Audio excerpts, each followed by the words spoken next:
So yun nga mga buddy, nagawa natin ang dapat natin gawin dito sa bayan ng San Juan. At ngayon nga, pupuntahan natin ang isang gutuhan na sikat dito sa San Juan. Nako, talagang ito ay pinipilahan mga buddy.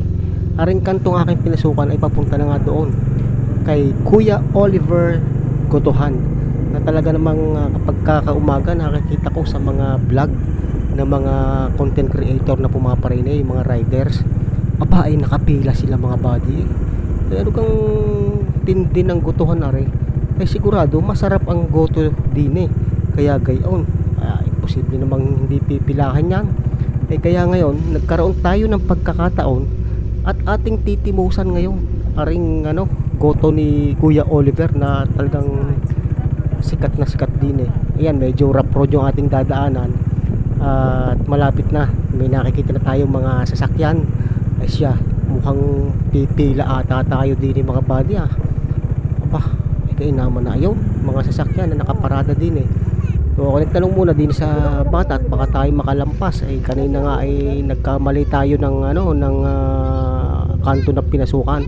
Ayun ay tinuro din eh sa lugar na are. Kaya tayo ay didiretso na. Ay kita nyo naman mga buddy, pagkakaputik ng lugar na are, ay nako, mapapalaban ang ating motor din eh. Yun, nandun na po sa pinakadulo ang gotuhan ni Kuya Oliver na first time nating mapupuntahan din eh sa bayan ng San Juan.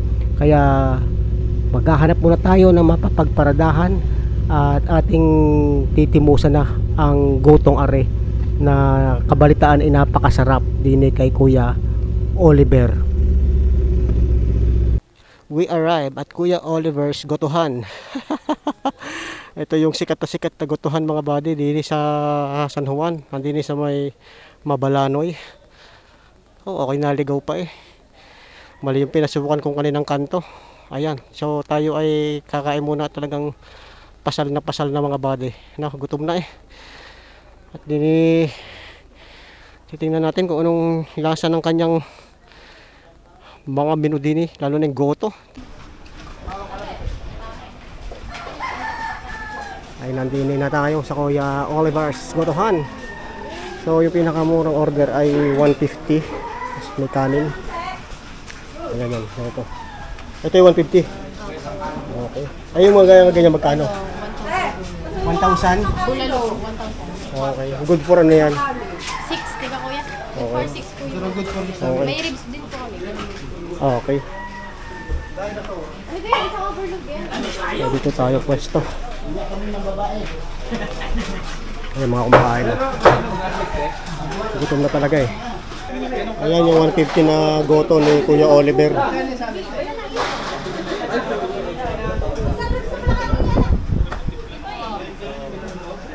Grabe, daming mga customer ngayon dito. Tanghalian mga buddy. So ito yung goto na matitikman na rin natin ni Kuya Oliver. Ayan na. Tapos mayroon pang bawang. At aray na nga, unang higop. Oh, ang pagkakalasa. Tapos ipagkakalambot mga buddy na rin mismong karne. Sus, talaga namang ngayon lang tayo nakatikim ng garneng kasarap na goto. Tapos wantusawa ka pa sa fried bawang. Yan. Tapos may kalamansi. Talaga namang yung higop pong kay naman talagang the best. Marami ako natikmang mga goto, pero itong kay Kuya Oliver talaga ang kakaiba. Sobrang sarap ng lasa mga buddy. Tsaka talagang yung 150 mo, ayan, yan na lang natitira. May laman loob, may laman mismo, kung ano-ano pa. Talagang masarap mga buddy. Solve tayo din kay Kuya Oliver Gutuhan mga buddy. Ay talagang napadali ng inam. Ay tayo busog na busog. Talagang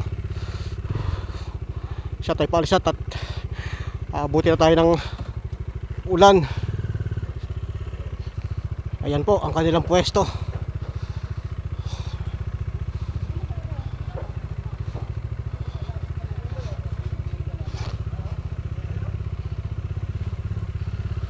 Medyo maputik lang din eh pagpapasok kayo, pero Sa lasa ng goto ay nakaw.